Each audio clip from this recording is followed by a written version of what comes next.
입니다. 본문이 좀 길죠. 그래서 제가 고민을 좀 했습니다. 사실 이 본문을 좀 잘라서 2번이나 3번 나누어서 할까 생각을 하다가 아무래도 그렇게 하는 것보다는 그냥 한 번에 말씀 나누는 것이 낫겠다 싶어서 오늘 한꺼번에 본문을 잡았고요. 또 사실은 내용이 굉장히 좀 격정적인 내용들이 많이 들어 있습니다. 그래도 너무 막 소리 지르고 이렇게 안 하고 어떻게든 담담하게 잘 설명하고 말씀드리고 이렇게 하려고 생각하고 있습니다. 이 요한복음 앞부분부터 본문이 어떻게 전개가 되냐면 요한복음은 앞에 사건이 나옵니다. 그럼 사건과 관련해서 주님이 설교를 하시죠. 그러니까 사건이 어떤 의미를 갖고 있는지 그 내적인 의미, 영적인 의미를 설명하는 설교들이 이어져 있었어요. 그래서 사건 자체만 보면 잘 몰랐는데 설교를 들으면서 그게 그런 뜻으로 예수님이 사건을 하셨구나. 단지 그냥 포도주만 주신 게 아니라 그게 새로운 언약을 주시겠다는 뜻이었구나. 이렇게 깨달을 수 있게끔 설교들이 나왔습니다.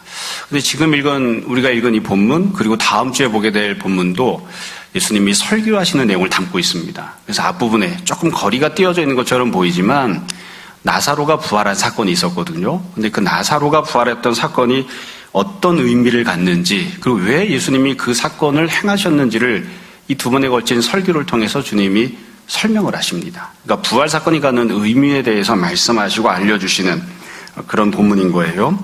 그리고 본문을 좀 자세히 보시면 좀 본문이 길기는 하지만 제가 이렇게 문단을 나눠 놓았죠. 이 예수님의 설교 안에 이게 전체가 첫 번째 설교인데 이 첫 번째 설교 안에는 3가지 말씀이 들어 있습니다. 각각 어떻게 구성이 되어 있냐면 어떤 상황이 나오고 거기에 대해서 예수님이 말씀하시고 다시 상황이 나오고 말씀하시고 마지막에 또 상황이 나오고 말씀하시는 이런 식으로 되어 있어요. 그래서 3가지 상황들이 있고 그 상황들도 각각 나름대로의 어떤 특징들이 있습니다. 먼저 20절부터 22절을 볼게요. 여기 보면 첫 번째 상황이 나오는데 20절에 명절에 예배하러 올라온 사람 중에 헬라인 몇이 있는데 그들이 갈릴리 베세다 사람 빌립에게 가서 청하 이르되 선생이여 우리가 예수를 배우고자 하나이다 하니 이게 첫 번째 상황입니다. 이 상황은 어떤 거냐면 예배하러 올라왔던 헬라인들이 예수님을 찾아온 겁니다. 그러니까 여기서 나오는 헬라인들은 혈통만 놓고 보면 이방인이지만 그래도 율법을 지키고 또 하나님 백성이 되겠다는 그런 간절한 마음을 갖고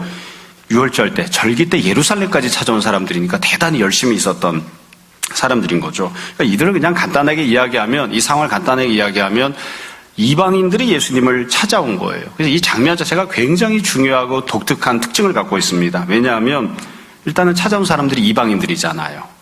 유대인들이 예수님을 찾아온 게 아닙니다. 예수님은 이방 땅에 가서 복음을 전한 적이 없습니다. 이방 땅에 가서 기적을 행하신 적도 없고 그러니까 예수님을 직접 보거나 예수님의 사건을 직접 경험한 적이 없는 사람들이 이방인들임에도 불구하고 하나님 섬기러 나왔다가 성전에 간 것이 아니라 주님을 찾으러 나왔으니까 굉장히 독특한 사건입니다. 한마디로 이야기하면 여지껏은 이런 반응을 예수님이 경험해 온 적이 없습니다. 이런 반응을 했던 사람들이 없어요. 그러니까 굉장히 귀한 그런 사건이죠.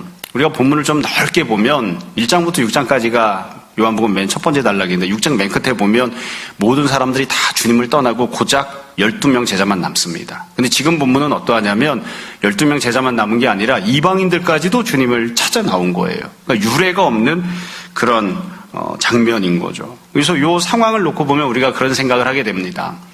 누군가는 믿음의 반응을 한다. 그런 상황에서 주님 말씀하시는 거예요. 다 주님을 떠나고 주님을 버리고 혹은 다 자기 욕심을 차리려 하고 이렇게 하는 것처럼 보여도 누군가는 믿음의 반응을 합니다. 이건 교회 안에서 직분을 맡거나 주님이 뭔가를 요구하실 때도 마찬가지예요. 뭔가 부탁을 받거나 권면을 받아서 순종할 것을 요구받았을 때 내가 거절할 수도 있죠. 그러면 그 자리는 누군가가 대신 채웁니다. 천국은 침노를 당하는 것입니다. 그래서 이방인들이 주님을 찾아오는 그런 상황이에요. 이 상황에서 예수님이 이제 말씀을 하세요. 그러니까 이 말씀은 기본적으로 제자들을 향한 말씀이기도 하지만 동시에 이렇게 찾아온 유대인들을 두고 하시는 말씀이기도 한 거예요. 자, 그럼 주님이 뭐라고 말씀하셨는가? 첫 번째 말씀이 23절부터 26절에 나오는데 이 안에 세부적으로는 2가지 내용을 주님이 말씀하실 거예요. 자, 23절을 보세요. 예수께서 대답하여 이르시되 인자가 영광을 얻을 때가 왔도다. 주님께서 말씀하시는 핵심 주제는 인자의 영광입니다. 다르게 표현하면 예수님의 영광입니다. 예수님의 영광을 얻을 때가 되었다. 이렇게 말씀하셨어요. 그럼 예수님의 영광이란 도대체 뭐냐? 아까 처음에 말씀드렸던 것처럼 나사로가 부활했잖아요. 그 나사로가 부활했던 사건이 바로 예수님의 영광이 무엇인지를 보여주는 사건입니다. 한마디로 이야기하면 부활 사건이 예수님의 영광이죠. 인자의 영광이에요. 근데 이 예수님의 영광이 무엇인지를 주님이 설명하셨어요. 만약에 사람들이 일반적으로 생각하는 영광과 예수님이 말씀하신 영광이 똑같은 뜻이라면 굳이 설명할 필요가 없었겠죠. 그러니까 우리가 영광스럽다 이렇게 이야기하면 이렇게 막 떠오르는 장면들이 있죠. 여하튼 뭔가가 대단한, 탁월한, 엄청난, 모든 사람들이 우러러보고 인정해주는, 뭐라고 해야 될까요? 이 삐까번쩍한 무언가가 있는.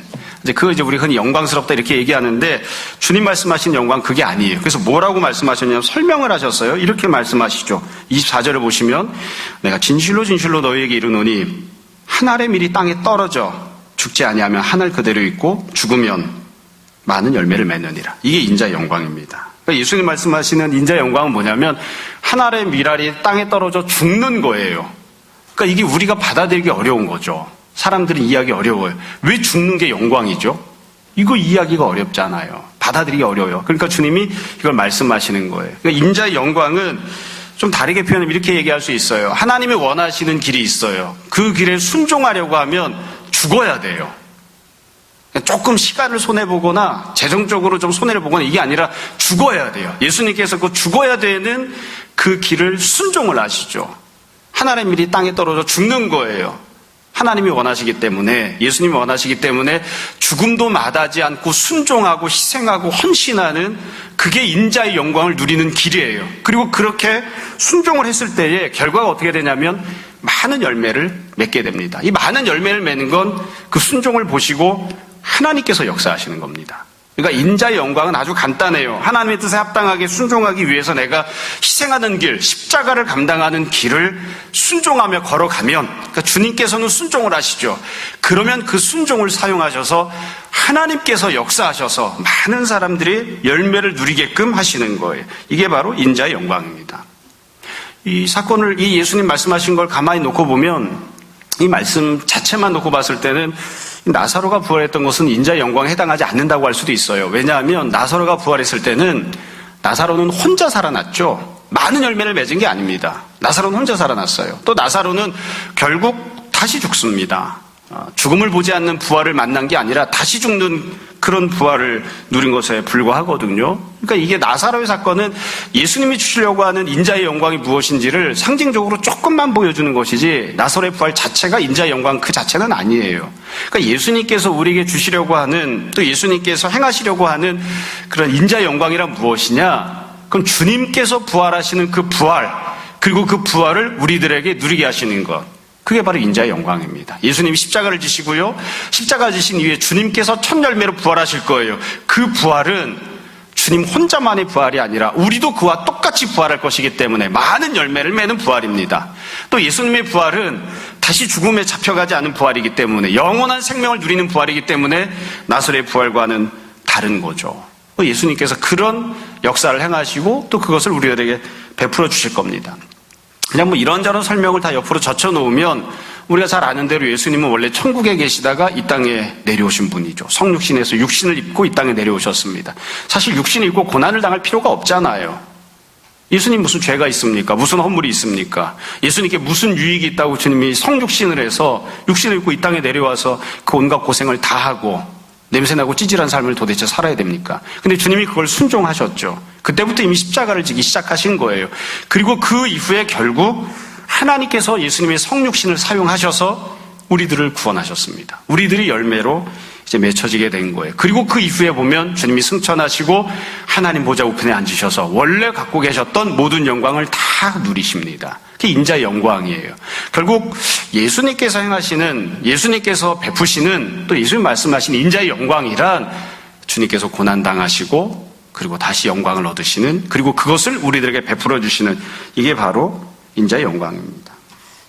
여러분, 예수님께서 우리에게 무엇을 베풀어 주시는 분이신가? 주님께서 죽으시고 다시 살아나시는 것을 통해서 우리가 부활하는 것, 우리가 주님의 영광을 누리게 되는 것을 베풀어 주시는 분입니다. 우리가 천국에 가면 원래 나는 만들 수도 없고 누릴 수도 없었던 영광들을 다 누리게 될 것입니다. 주님의 영광을 목격하게 되고 받게 되고 누리게 될 것입니다. 원래 그건 우리 것이 아니거든요. 근데 주님께서 받기에 합당하셨던 것들도 우리가 다 받게 될 거예요. 이 부분 위에 주님께서 다시 세부적으로 두 번째 말씀을 하세요. 두 번째 말씀은 26절에 나옵니다. 25절부터 설명이 나오는데 실제 하시는 두 번째 말씀은 26절이에요. 26절에 보면 사람이 나를 섬기려면 나를 따르라. 아주 간단해요. 나를 따르라는 거예요. 나를 따르라. 나를 섬기려면, 그러니까 주님을 섬기는 자가 되어야 되고 주님을 따르는 자가 되어야 돼요. 그럼 주님을 따르는 자가 되면 어떻게 되는가? 주님이 있는 곳에 있는 거예요. 여러분, 예수님께서 말씀하시는 나를 따르라는 건 도대체 무슨 뜻일까요? 아주 간단합니다. 예수님께서 하신 그대로 하라는 겁니다. 주님께서 십자가를 지셨죠? 그리고 하나님의 역사하심을 받아 누리셨잖아요. 너도 똑같이 하라 이거예요. 너도 십자가를 지는 자가 되고 그 결과 하나님께서 역사하시는 것을 받아 누리는 자가 되라는 겁니다. 이 부분을 예수님 설명하시면서 이렇게 말씀하셨어요. 25절을 보세요. 자기 생명을 사랑하는 자 잃어버릴 것이다. 이 세상에서 자기 생명을 미워하는 자 영생하도록 보존할 것이다. 아주 간단해요. 여러분, 세상에 자기 생명을 미워하는 사람이 누가 있겠습니까? 이건 본능이에요. 당연한 거예요. 자기 생명을 사랑하는 건 악한 일도 아니고요. 틀린 일도 아니에요. 어려운 일도 아니에요. 가만히 있으면 본능적으로 자기 생명을 사랑하게 되어 있고 자기를 사랑합니다. 근데 주님이 이렇게 말씀하시는 거죠. 여기는 엄밀하게 이 말씀을 해석하려면 주님을 따르는 것보다라는 비교급을 여기다 넣어야 됩니다. 주님을 따르는 건 십자가를 져야 되는 거거든요. 희생해야 되는 거거든요. 희생하고 주님을 위해서 헌신하고 주님을 위해 순종하는 것, 주님이 말씀하시는 그대로 살아가는 것, 이것보다 내 생각, 내 계획, 내 유익, 내 생명을 더 사랑하면 그건 나에게 합당하지 않다. 그 사람은 자기가 그토록 원했던 것 잃어버리게 될 것이다. 그렇게 지금 주님이 말씀을 하시는 겁니다. 이게 우리가 내용이 막 복잡한 것처럼 보이지만 사실 내용은 이해하기 쉬워요. 순종하기가 어렵죠. 여러분, 성도는 어떻게 살아가야 됩니까? 성도는 주님을 따라가는 삶을 살아야 됩니다. 다르게 이야기하면 주님을 따라가는 삶을 산다는 건 어려운 내용이 아닙니다. 주님을 따라간다는 건 지금 당장 보면 그게 나에게 손해인 것처럼 보여요. 그게 내 계획을 뒤틀어야 되는 것처럼 보여요. 더디 가야 하는 것처럼 보여요. 어쩌면 내가 죽어야 하는 것처럼 보일 수도 있어요. 그러나 그 길을 믿음으로 순종하고 선택하는 겁니다. 그러면 주님께서 역사하셔서 부활을 주시고 결국 인자의 영광을 받아 누릴 것이라고 하는 믿음을, 소망을 갖는 게 바로 주님을 따라가는 겁니다. 주님께서 이렇게 말씀하신 거죠. 여러분, 우리가 오해할까봐 제가 다시 정리해서 말씀을 드릴게요. 신앙생활을 하면서 가장 중요한 기본은 예수님이 죽으시고 예수님이 부활하셨기 때문에 내가 나의 부활을 받아 누리는 겁니다. 그게 제일 중요한 기본이죠. 가장 중요한 기초입니다. 내가 아무리 십자가에 달려 내가 죽어도 나는 내 생명을 구원할 능력이 없습니다. 주님이 죽어주셨기 때문에 우리는 그저 부활을, 주님의 영광을 받아 누리는 사람들이 되는 거예요. 그러나 거기에 머물러 있어서는 안 되고 주님께서 다시 한 가지 더 말씀하시잖아요. 너도 나를 따르라. 너도 나를 따르라. 여러분, 주님을 따르는 것은 손해가 될 줄 알면서도 죽는 길일 줄 알면서도 따라가는 겁니다. 그래서 우리가 한번 잘 생각해 봤으면 좋겠어요. 여러분, 부활을 다 소유하고 계십니까? 주님께서 부활하셨던 그 부활을 소유하고 계십니까? 주님께서 지금 천국에서 하나님 보좌 우편에 앉으셔서 주님의 영광을 받고 계신데 그 영광이 나에게 약속되어 있는 그 은혜를 누리고 계십니까? 우린 다 그 은혜를 받아 누리고 있다고 저는 믿습니다. 더불어 동시에 다시 한번 스스로에게 질문해 보시기 바랍니다. 하나님께서 우리에게 요구하시면 손해받는 길, 손해를 당하는 길, 더디가는 길, 돌아가는 길, 혹은 내 생명을 미워하는 그런 길이라 할지라도 우리가 가본 적이 있습니까? 가본 적이 있습니까? 가봐야 살아계신 하나님의 역사하심을 경험할 것 아닙니까? 늘 제가 농담처럼 이야기하지만 좋지도 않은 머리를 늘 굴려서 이게 나한테 유익한 길이야. 아니에요. 자기 생명을 사랑하면 잃게 될 것입니다. 그렇게 하면 주님이 요구하신 대로 순종하면 손해볼 것 같은데, 더디갈 것 같은데 아니에요. 더디가지 않아요. 더디가게 되더라도 그것이 결국 합력해서 선을 이루게 될 거예요. 살아서 역사하시는 하나님을 경험하려고 하면 십자가를 지는 길을 가보아야 합니다. 한 번도 가보지 않았는데, 손해가 될 것처럼 보이니까 한 번도 그 길을 가보지 않았는데 어떻게 하나님이 역사하시고 은혜 베푸시는 걸 경험한단 말입니까? 이렇게 열을 내지 않으려고 생각을 했는데 이게 쉽지 않네요. 우리가 자녀들을 양육할 때도 그렇잖아요. 손해가 되는 길 가지 말라고 하잖아요. 믿음이 요구하는 길이고 주님이 요구하시는 길이면 손해가 되는 길을 가라고 부모가 가르쳐야죠. 그게 살아나는 길이고 살 수 있는 길이라는 것을 부모가 가르쳐야지 돼요. 1년, 2년 더뎌도 상관없다. 경제적으로 손해를 봐도 상관없다. 조금 건강을 잃어도 상관없다. 주님을 사랑하고 섬기고 교회를 돌보는 자가 되라. 그게 네가 행복하게 사는 길이고 그게 복받는 길이다. 그렇게 가르쳐야 돼요. 제발 이사를 갈 때 교회에서 멀리 가지 마시고 교회 가까이 오세요. 다 우리가 살아서 역사하시는 하나님을 경험하는 사람들이 다 되었으면 좋겠습니다. 두 번째 이제 설교를 이제 전개를 하세요. 이때도 마찬가지로 상황이 나와요. 상황이 나온 다음에 주님이 말씀하시는 내용이 나옵니다. 처음에 27절부터 29절까지 보면 상황이 나오는데 이 상황도 참 중요하고 독특한 상황이에요. 27절 보시면 지금 내 마음이 괴롭다. 예수님 말씀입니다. 내가 무슨 말을 하겠는가. 그리고 나서 예수님이 하나님 앞에 탄식을 하십니다. 그러니까 하나님께 예수님이 막 말씀하시는 거예요. 세 가지 얘기를 하셨어요. 첫 번째는 아버지여 나를 구원하여 이때를 면하게 하여 주옵소서. 이게 무슨 말이냐면 예수님이 십자가 지기 싫다는 거예요. 십자가 지는 게 너무 어렵다는 거예요. 그러니까 나를 좀 여기서 좀 면하게 해달라, 피하게 해달라 이렇게 얘기하세요. 두 번째는 그러나 내가 이를 위하여 이때에 왔나이다. 십자가 지러 오셨다는 걸 주님이 인정하세요. 알고 계세요. 그래서 세 번째로 28절 아버지여 아버지의 이름을 영광스럽게 하옵소서. 지금 예수님께서 하나님께 탄식을 하는데 이 탄식하는 내용은 이거죠. 하나님의 영광에 대한 거예요. 아버지의 영광, 하나님의 영광. 앞부분에서는 예수님 말씀하신 게 인자의 영광, 예수님의 영광에 대한 것이었다면 지금 하나님의 영광과 관련해서 하나님 앞에 막 탄식하는 거예요. 뭐 우리식으로 쉽게 이야기하면 주님께서 아마 그런 정도의 마음은 아니셨겠지만 그런 거죠. 쉽게 얘기하면 이거죠. 저도 십자가 지고 싶지 않습니다. 그렇지만 그게 주님의 뜻이란 걸 압니다. 하나님의 영광을 나타내 주십시오. 하나님의 영광을 위해서 제가 그 길을 가게 해 주십시오. 이렇게 지금 탄식을 하시는 거예요. 우리들도 이렇죠. 우리들도 이래요. 주님, 저는 손해보는 길 가고 싶지 않습니다. 더디게 하는 길, 그 길 가고 싶지 않습니다. 그러나 그게 주님의 뜻이란 것을 알고 있습니다. 제가 그 길을 가고 순종하고 그래서 하나님이 역사하시는 것을 보게 하시고 그래서 하나님의 영광이 나타나게 해 주십시오. 지금 그렇게 탄식하고 간구하는 그런 모습인 거예요. 그러니까 이때 하나님께서 말씀을 하셨어요. 28절 두 번째 줄에 보면 하늘에서 소리가 나죠. 하나님 말씀하신 거예요. 뭐라고 하셨냐면 내가 이미 영광스럽게 했다. 그리고 또다시 영광스럽게 하리라. 그러니까 하나님의 영광을 하나님께서 이미 나타내셨고 앞으로도 또 영광스럽게 하실 것이다. 이렇게 말씀하시는 거예요. 여러분 하나님의 영광이 이미 나타났다는 건 무슨 뜻일까요? 여지껏 예수님이 하신 모든 것들이 하나님의 영광이 나타난 겁니다. 근데 그 하나님의 영광이 나타났던 모든 과정들을 한번 잘 생각을 해보세요. 내용도 중요하고 과정도 중요하거든요. 지금은 사실 예수님이 고민하고 있는 이유는 결과 때문이 아니에요. 십자가를 지고 난 다음에 정말 하나님의 영광이 나타날까? 이건 고민한 문제가 아니에요. 예수님이 지금 의심이 있는 게 아니에요. 내가 십자가를 지면 정말 하나님께서 많은 성도들을 구원해 주실까? 이 결과에 대해서는 의심하지 않아요. 그건 이미 정해져 있고 분명한 확신을 갖고 있어요. 하나님이 반드시 역사하신다. 거기에 대해서는 분명한 확신을 갖고 있어요. 근데 지금 고민하는 문제는 뭐냐면 과정이, 방법이 너무 힘든 거예요. 예수님도 선택하기가 너무 힘드니까 그 과정과 방법에 대해서 고민하고 있는 거죠.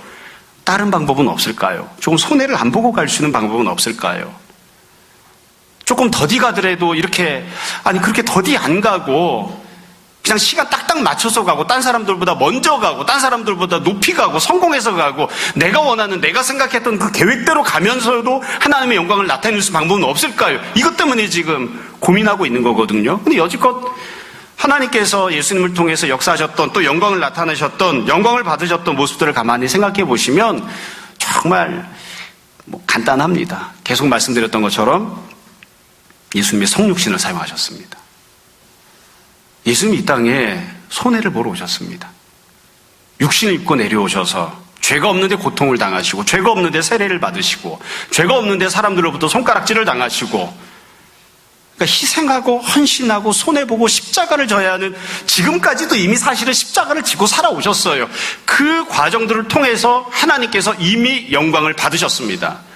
예수님께서 여지껏 병자들을 고치시고 귀신을 쫓아내시고 발 앞에 나왔던 나사로를 살리셨던 이 사건들, 이런 결과들도 또한 하나님께 영광을 나타내는 그런 결과들이 나타났었죠. 그리고 주님 하나님께서 다시 한번 확실하게 말씀해 주시는 거예요. 십자가 지러 가면 내가 반드시 하나님의 영광을 나타나게 할 것이다. 하나님께서 다시 한 번 더 약속해 주십니다. 어쩌면 우리와는 다르게 예수님은 이 하나님의 선포한 말씀을 받아들이고 믿기가, 소망을 두기가 훨씬 더 쉬웠을지도 모르겠어요. 여지껏 많이 경험하셨거든요. 손해보는 길을 걸어와도, 십자가 지는 길을 가도 하나님이 책임지시고 하나님이 영광을 받으신다는 것을 여지껏 늘 경험해 왔거든요. 그러니까 조금 더 우리보단 용이할지도 모르겠어요.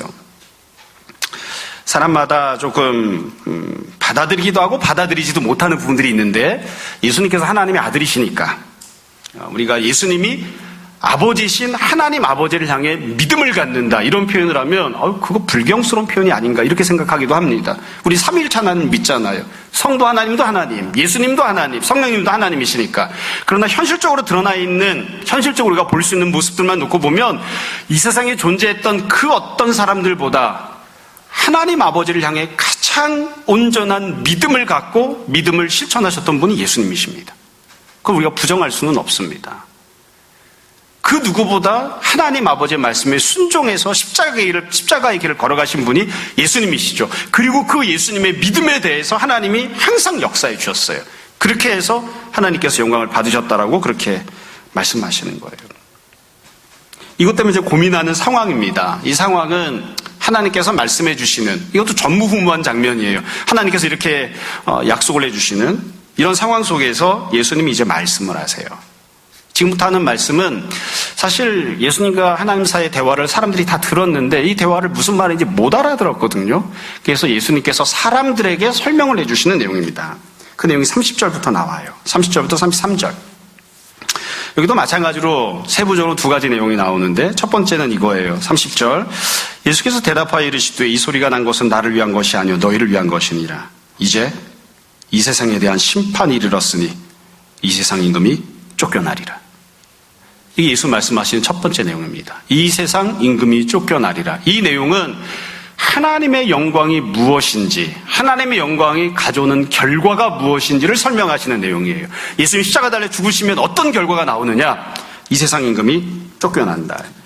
이 세상 임금이 쫓겨난다는 것을 가장 잘 보여주는 사건이 바로 앞에 있었던 나사로 부활 사건입니다. 나사로가 죽었잖아요. 이 세상 임금은 누굴까요? 죽음입니다. 이 세상 임금이 쫓겨난다고 하는 것은 애굽 시대 바로가 쫓겨난다 이런 뜻도 있지만, 또 지금 로마 시대 가이사가 쫓겨난다 이런 뜻도 있지만, 그런 뜻만이 아니라 영적인 의미가 있는 거죠. 아무리 권세를 가지고 있고 아무리 돈을 많이 갖고 있고 아무리 지식이 많아도 결국 다 죽음에 휘둘립니다. 죽음의 지배를 받습니다. 이 세상은 공중의 권세 잡은 자가 다스리고 있는, 죽음이라고 하는 심판이 다스리고 있는 세상이에요. 근데 그 죽음이라고 하는 통치자가, 이 세상 임금이 쫓겨날 것이에요. 여지껏은 예수님께서 나사로를 다시 살려주시기 전까지는 부활이 한 번도 이 땅에서 숨을 쉬어본 적이 없어요. 생명이 숨을 쉬어본 적이 없어요. 숨을 쉬고 좀 살아볼만 하면 죽음이 다 짓밟아버렸죠. 근데 지금은 달라요. 생명이 싹을 틔웠다고요. 부활이 나타났다고요. 생명이 나타나서 죽음이 다시는 짓누를 수 없는 그 생명이 숨을 쉬기 시작하는, 살아있는 증거가 숨쉬기 시작하는 그런 역사가 시작이 되었어요. 이 세상 임금이 쫓겨날 것이다. 이게 하나님의 영광이 나타나는 모습입니다. 하나님의 영광이 나타나는 것. 여러분, 그래서 예수님이 어떤 은혜를 베푸시는가? 그러면 이 부분에서 우리가 아주 간단하게 얘기할 수 있습니다. 이 세상 임금을 쫓아내십니다. 그게 예수님이 베푸시는 은혜입니다. 그게 하나님 영광이에요. 그게 하나님 영광입니다. 그러니까 누군가가 우리가 하나님께 영광을 돌리기를 원한다 그러면 하나님께 영광을 돌린다는 게 무슨 뜻이냐? 이 세상 임금을 쫓아내는 것입니다. 여지껏 우리를 다스리고 우리를 통치했던, 우리가 그 아래에서 지냈던 모든 것들을 쫓아내는 것입니다. 그렇게 이해하면 됩니다. 그렇게 고백하면 됩니다. 이건 어려운 내용이 아니에요. 사실 대학생들이 대학교를 가면 선교단체에 들어가면 선교단체에서 막 말씀을 가르치고 주로 개인적으로 적용을 하죠. 사회적으로 적용은 잘 안 해요. 개인적으로 적용을 하지. 그래서 선교단체 같은 데서 이렇게 이야기합니다. 네 본문을, 여지껏 네 마음속에 누가 왕좌에 앉아 있었느냐? 너 자신이 앉아 있었지. 생각하는 거, 계획하는 거, 바라는 거, 무엇이 유익인지를 판단하는 것, 기준, 가치관, 몽땅 다 너 자신이었지. 너 자신이 너의 임금이지. 네 인생을 네가 스스로 계획하지. 그 임금을 쫓아내는 것이다. 그리고 그 자리에 주님이 계시는 거야. 더 이상 너는 네 인생을 네 계획대로 살지 않아. 그게 신앙생활이야. 그게 믿음을 갖는 거야. 그게 천국이 네 마음속에 임하는 거야. 그게 안 이루어지면 너 예수님 믿는 거 아니야. 또 교양생활하는 거야. 종교생활하는 거야. 선교단체에서 그렇게 학생들에게 이야기하잖아요. 개인적으로만 적용을 한 거예요. 개인적으로. 하나님의 영광이 나타난다는 것은 이 결과가 나타나는 겁니다. 여지껏 너를 지배해왔던, 네가 기준 삼고 네가 따라다녔던, 네가 갖고 있는 가치관이었던 그것들이 다 쫓겨나는 것. 그게 쫓겨나지 않으면 너 하나님의 영광을 본 적 없다. 너 하나님의 영광을 누리고 있는 거 아니야. 아무리 성공해도, 아무리 많이 가져도 그건 네가 그냥 얻은 것뿐이지. 하나님의 영광 아니야. 하나님 그런 것들로 영광 받지 않으셔. 여지껏 나를 다스리던 것들이 쫓겨나야 돼요. 쫓겨나야 돼요. 그리고 궁극적으로는 나를 다스리고 있는 죽음이 쫓겨날 거예요. 그게 예수님께서 우리에게 베풀어 주시는 그런 모습입니다. 여러분, 그래서 지금까지 예수님이 이 두 번째 상황과 이 상황 속에서 말씀하신 내용을 보면 아주 쉬워요. 하나님의 영광이란 무엇인가? 과정과 결과가 있어요. 과정은 예수님께서 고민하실 만큼 하나님 말씀에 순종하는 겁니다. 십자가를 지는 겁니다. 이 과정이 있어야 돼요. 이 과정 없이 나타나는 건 하나님 영광 아닙니다. 결과는 이 세상의 임금이 쫓겨나는 것입니다. 그게 하나님의 영광입니다. 그러니까 우리가 하나님의 영광을 위해서 뭔가를 했다고 하면 반드시 이게 있어야 돼요. 세상적으로 보면 손해보는 것처럼 보였지만 내가 주님의 말씀에 순종한 모습이 있어야 돼요. 그 모습이 없이 나타난 결과는 단 한 가지도 하나님의 영광 되지 않습니다. 하나님 그런 거 기뻐하지 않습니다. 받지 않습니다. 제가 막 예전에는 격하게 할 땐 그렇게 얘기했었어요. 하나님 무슨 거지야? 하나님 무슨 뭐 돈이 없어? 63빌딩보다 더 높은 것을 지어서 예배당을 지어도 그까짓 거 하나님은 하나도 필요하지 않다. 하나님 뭐 돈이 없어서 헌금하라고 하나? 하나님이 예배 받을 곳이 없어서 성전을 지으라고 하나? 하나님 그따위 것들 하나도 필요 없다. 니까짓 게 대단하고 잘나면 얼마나 잘났다고. 너까짓 것도 사실은 하나님께 아무 소용이 없어. 네가 아무리 대단해지고 아무리 성공해도 하나님이 그딴 것 가지고 영광 받지 않아. 그거 하나님 영광 아니에요. 하나님 영광은 내가 하나님 말씀대로 순종하는 모습이 있어야 돼요. 순종하는 모습이. 희생하는 모습이 있어야 돼요. 희생하고 순종하고 헌신하는 게 없으면 그거 절대로 하나님 영광 아니에요. 착각하면 안 돼요. 그리고 나타난 결과가 여지껏 왕권을 누리고 있었던 이 세상 임금이 쫓겨나는 결과가 나타나야 돼요. 그 변화가 있지 않으면 그건 절대로 하나님 영광이 아니에요. 아주 간단해요. 예수님께서도 고민하셨잖아요. 우리도 고민해요. 순종해야 되나 말아야 되나. 주님께서도 십자가를 지실 때 기도하셨잖아요. 이걸 좀 옮겨달라고. 그래서 우리도 고민해요. 기도한다고요. 주님 정말 이렇게 희생하는 것 말고는 딴 길이 없나요? 결국 예수님이 순종하시잖아요. 그래서 우리도 순종하는 거예요. 제가 더디 가겠습니다. 돌아가겠습니다. 손해를 보겠습니다. 제가 희생하겠습니다. 주님 말씀대로 순종하겠습니다. 제가 순종하면 그 이후의 일은 하나님이 역사해 주십시오. 그래서 하나님의 영광이 나타나게 해주십시오. 저도 내가 생각하고 계획하고 계산했던 대로 합리적인 결과가 나타나는 그런 인생이 아니라 하나님께서 역사하셔서 지금도 살아계신 하나님을 내 두 눈으로 똑똑히 목격하는 증인의 눈동자를 갖는 삶을 살아가게 해주십시오. 그게 하나님의 영광을 위해서 살아가는 삶입니다. 그때 주님께서 두 번째로 이렇게 말씀하셨죠. 세부적으로 보면 32절 내가 땅에서 들리면 모든 사람을 내게로 이끌겠노라.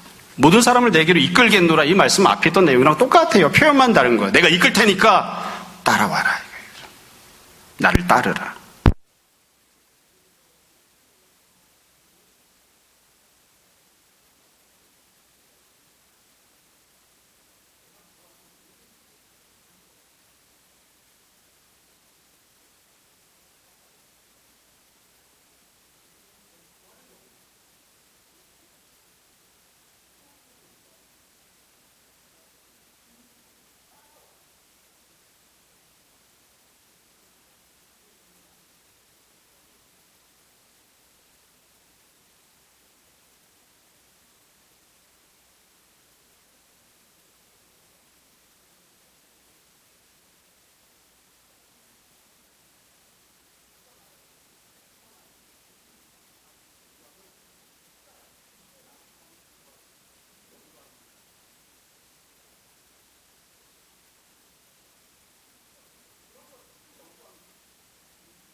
본문도 똑같이 상황이 나오는데 34절부터 보시면 매우 평범한 상황이 나옵니다. 그리고 어찌 보면 일상적인, 우리에게 좀 일반적인, 우리가 주로 보이는 반응 같은 그런 반응과 상황이 나와요. 사실 앞에 나왔던 상황들은 굉장히 독특했어요. 여지껏 한 번도 나온 적이 없던 상황이에요.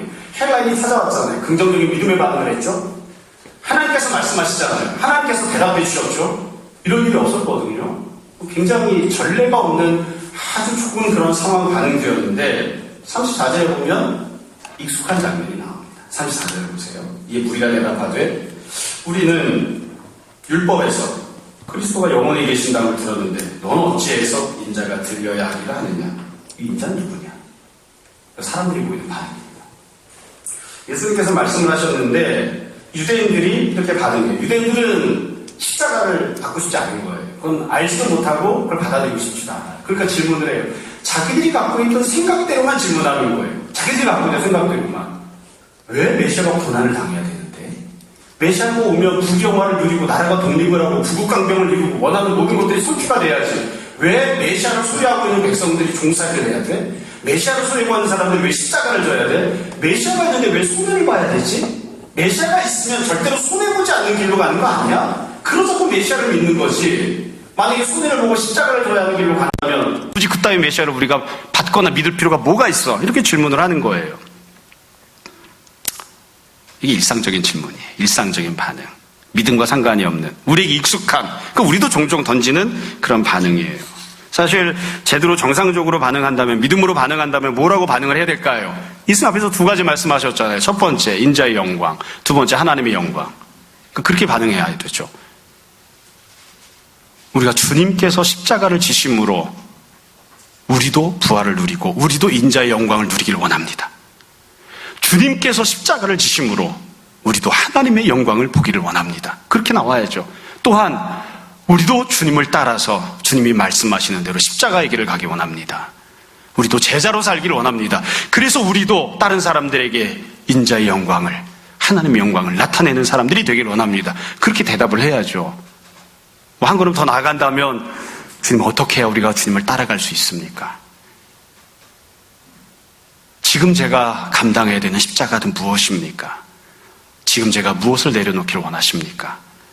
제가 갖고 있는 사소한 것들 중에 주님을 위해 지금 제가 드려야 할 것이 무엇입니까? 사실 그렇게 질문을 해야죠. 근데 그런 질문은 없어요. 이분들은 나중에 죽을 때까지, 예수님이 십자가에 달려 돌아가실 때까지 그런 질문 안 해요. 이거 어찌 보면 참 불행한 일이에요. 주님께서 그렇게 많이 말씀을 해주시고 수많은 기적을 행해주셨지만 아무것도 주님 말씀대로 반응하지 않아요. 항상 자기 생각뿐이에요. 좋지도 않은 말을 맨날 굴리고 좋지도 않은 계획을 맨날 갖고 자기가 원하는 대로 성공하고 살겠다는 거죠. 이래봤자 우리가 잘 아는 대로 결국 다 나라 잃어버리고 다 끝장나버리는데요. 여기에 대해서 예수님께서 말씀을 해주셨습니다. 이 말씀도 굉장히 후퇴한 말씀이에요. 앞부분에 하셨던 말씀과는 다른 종류의 말씀을 하세요.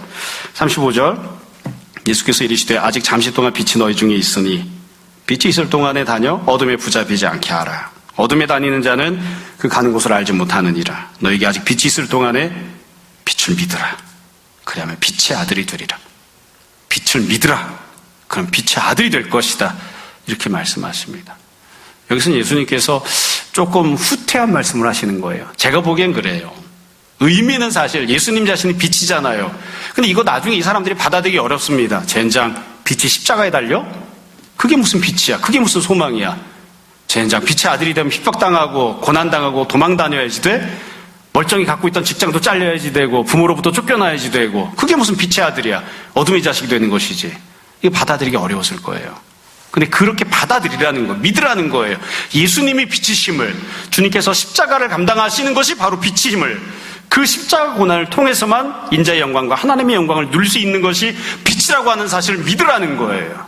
이게 믿으라고 하는 표현으로 조금 후퇴를 한 거죠. 빛의 자녀가 되라고. 네가 원하는 네 인생을 성공하는 그런 사람으로 살지 말고 빛의 자녀가 되라고.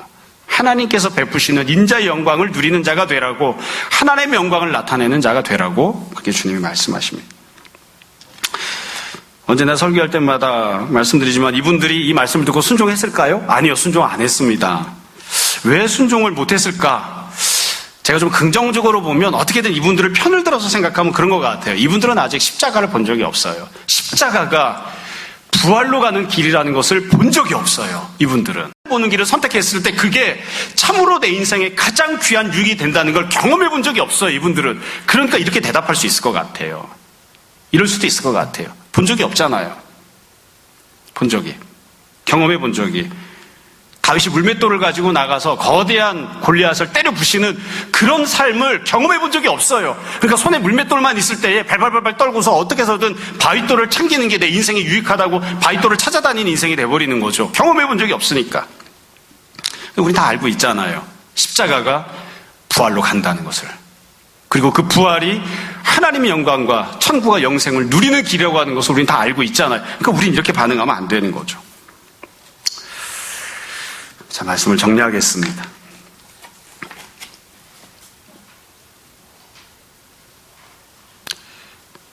처음에 말씀드렸지만 이게 오늘 한 주에 하기로 마음을 먹었어요.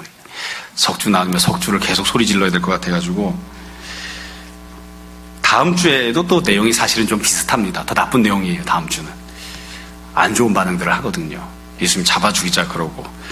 자, 오늘 말씀을 정리를 할게요. 이미 다 말씀을 드렸지만 우리가 다 알고 있는 또 이미 들었던 내용을 몇 가지로 정리해서 말씀드리려고 합니다. 첫 번째는 성도는 어떤 은혜를 받습니까? 우리는 예수님의 영광을, 하나님의 영광을 받아 누리는 은혜를 받습니다.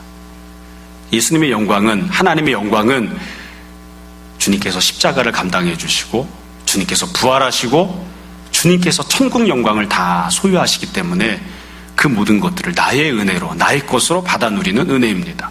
우리는 그거 받습니다.